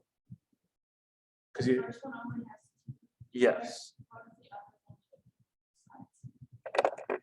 You put the chlorine in the middle carbon. Because if I put it on the first one, it's just what I drew. It become a mirror image. Yeah. That's to be very careful with this. It can't, if it's like, for example, you have 3 carbons, you can't put them on the end ones because it's the same thing, just flips, mirror image of each other. And then for the second one, what is the third?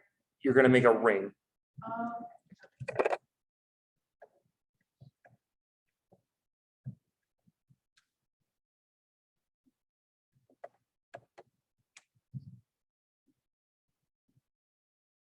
Just read it. So instead of drawing all the molecules out, you just look at one of them and you eliminate them. So, like I said, by looking at 3, we really made half the problem. Okay.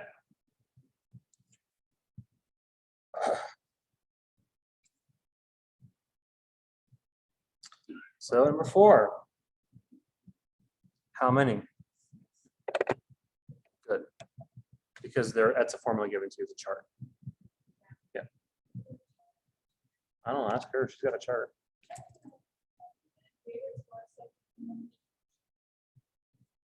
One of the he's like, he literally gave it to us. It's like during one of the lectures. He's like, right now, use this chart, memorize it. I'm like, okay, so later. Should I find it? It's in one of the lectures. One of the first. Oops, but structural isomer.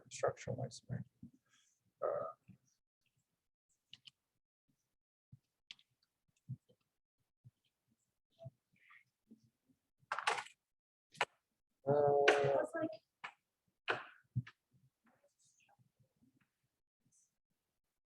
Right here, structural isomer practice. This. Yeah.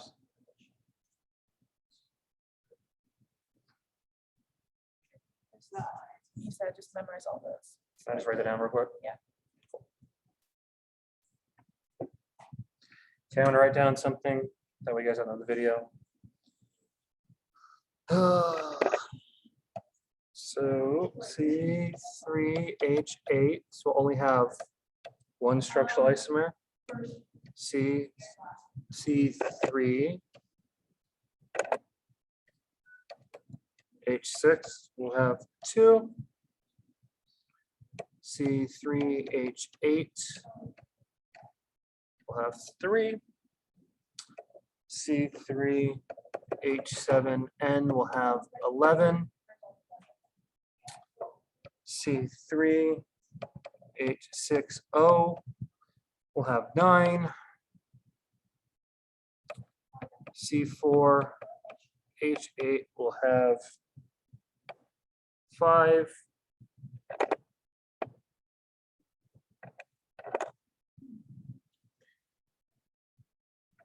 C4H6 will have 9 structural isomers. C3H4 will have 3. C4H11N will have 8. C4H10O will have 7. C4H9BR will have 4. You good? Okay, don't fall in the toilet.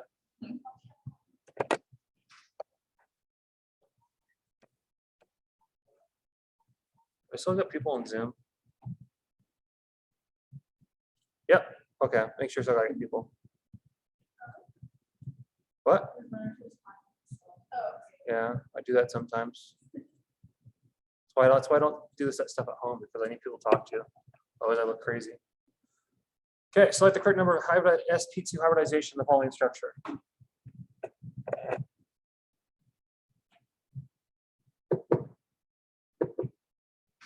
How many sp2 hybridizations do I have? 1, 2, 3, 4, 5, 6, 7. What else? What else? What else? 8.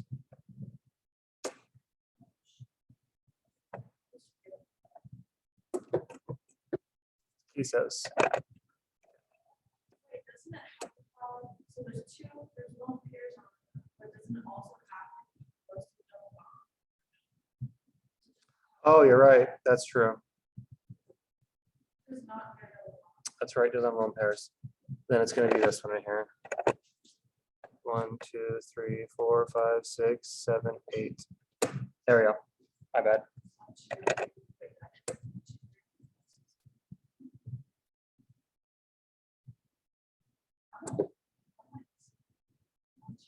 The 6 in the benzene, the 1 coming off the carbon on the benzene, double bond there, and the oxygen itself. Oh, I see. No, I- Okay. What structure is not a resonance structure?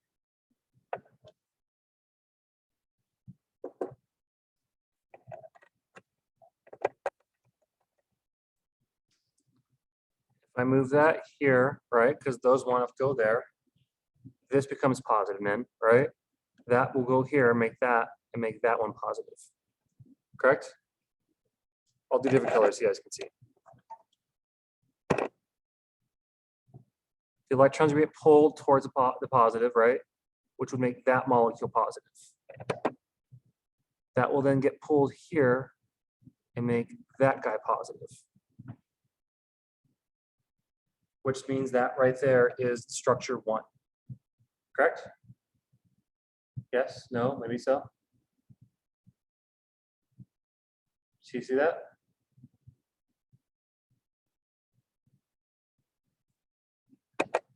Okay, let's draw it step by step. So you guys are so confused. Okay.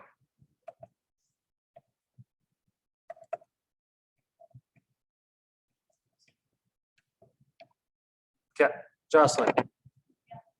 What charge is that? Yeah, what charge? When you do resonance structures, double bonds are going to move towards the positive, right? So that guy breaks down and goes away. He becomes lone pairs on that guy, theoretically, and makes that positive go away, right? But that positive still stays, and it goes onto that carbon. Does that make sense? Yes or no? Why? How many things is bonded to that carbon now? Now that this bond right here is gone. 2 plus it also had an H come off of it that I didn't draw because it's a line dot. It's a line dot, right? No, I didn't drop an H. Yeah, because right here it has an H. I don't know if this would be like, I'm pretty sure this is like Max Rose said if it's positive, or if it's positive, it's towards the double bond. Is that why positive? Yes, I'm showing you why right here. So this carbon right here, I draw a green dot on, right? When it's like this, right? How many bonds does it have? This green dot carbon. How many bonds? In the box. In the box. That green carbon right there. How many bonds does it have? It's got 4. Now looking at this one right here. Yeah, because it has 3, it gets the plus though. Because it has 3. Make sense? Yeah. That's why it moves. So theoretically, what she said is true. Is positives will move to where the double bond was gone from, right? So positives chase, or positives go where double bonds are. Negatives run away from double bonds. Yes, that is technically number 3. I then am going to take that and move that there, right? To form this structure.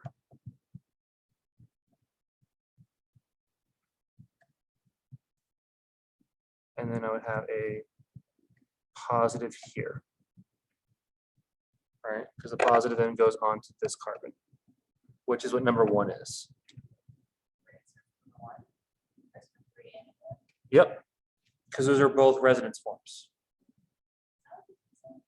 Yeah, the key says that 2 is wrong.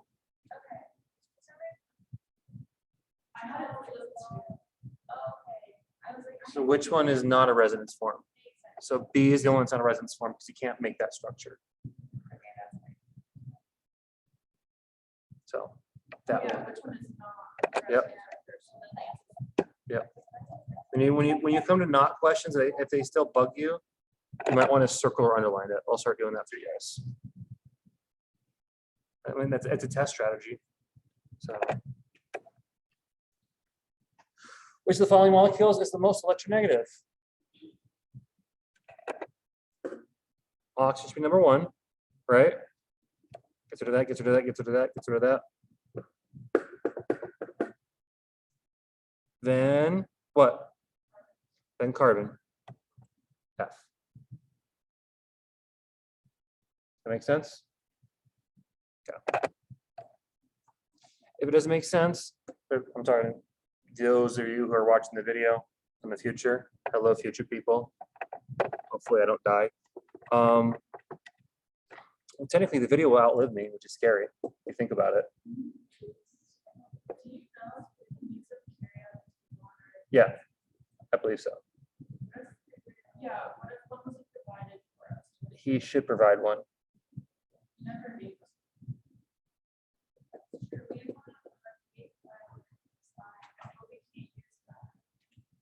I mean, I have it in my laptop.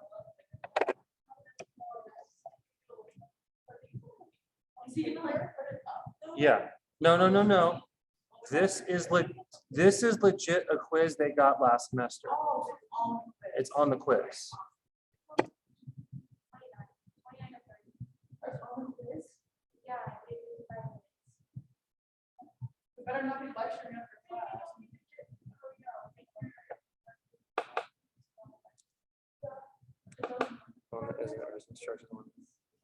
That's one way of doing it, Nicole. I was just drawing resonance structures out. But yes, that is one way. If you draw all hydrogens, 2 is missing hydrogens. That is one way too. But just by looking at resonance structures, I did figure out 1 and 3 were it. So yes. But that is a valid strategy. Yeah. Which of the following species has a 0 formal charge on its carbon atom?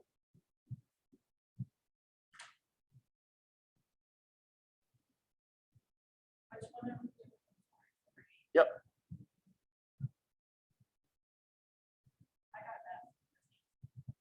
Why? Because the formal charge is 0 for 2. Yep.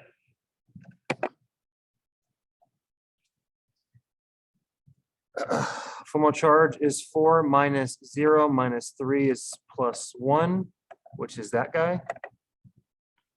2, why is this? Why is that 0? It's 4 minus 1 minus 3. There's 3 bonds.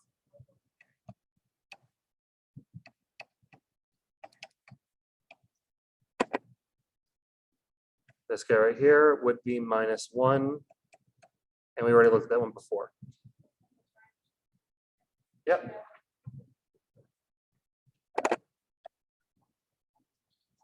Like in the very first one, part A, it's the same question was asked. So just look at that one right there. So, yeah.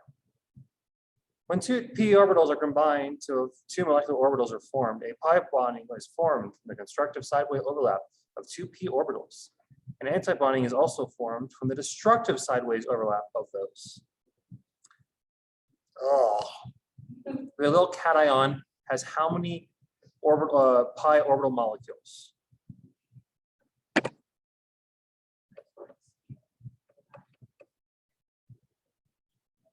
So let's look at this guy.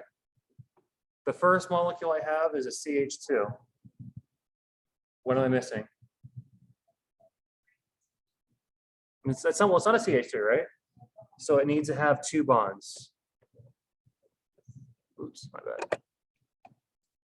Which would make this guy CH, which then makes this guy a CH2. And then he's also positively charged, right?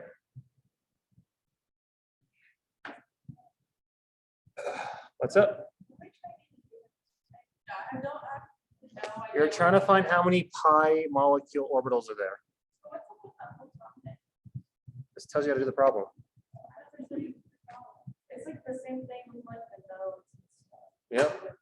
So it's just telling you when two p orbitals come together, make a pi bond. So how many pi molecules do we have? We have 1. Why do we know that? You don't need that. Wait. There's only one because there's only one double bond. I guess that's it. Well, is that what the key says? I don't know. I don't know. Yeah, it's fine. Does it? I wrote down, yeah, they have a picture. 9, I've been doing this all.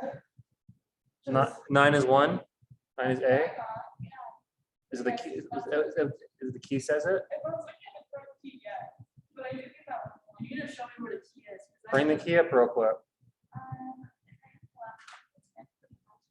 Someone bring the key up, because I wrote something else down. you see, that one. Right, The you key go- says that it's C. You said it was A. There's a key. There's always a key. Why did that see? Okay.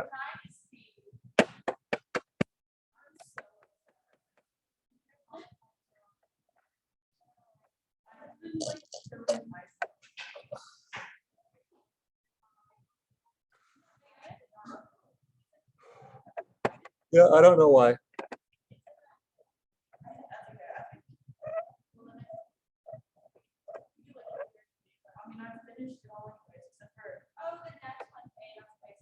Yeah. This is A. Do you want the key over by you? No, I have the key written Okay, down. what's the answer for number 9? C. C. Why is it C? Because let's be kind of stupid. Ready for this? This right here is bonding, right? When I do the molecule out,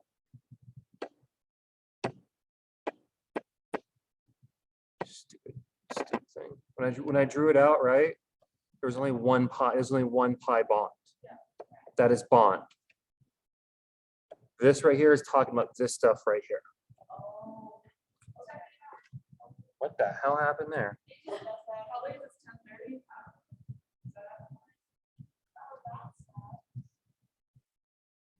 It might be because it's 10:30. It's 10:31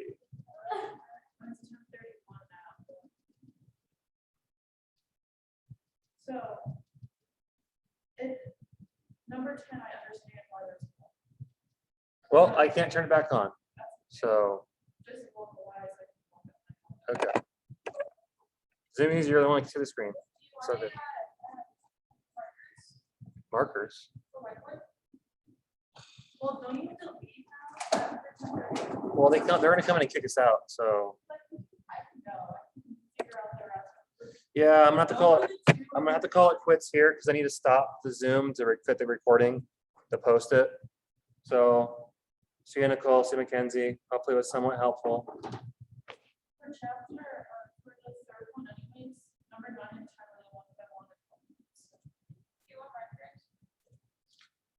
Yeah. So I'm gonna. Actually, yeah, it's okay. So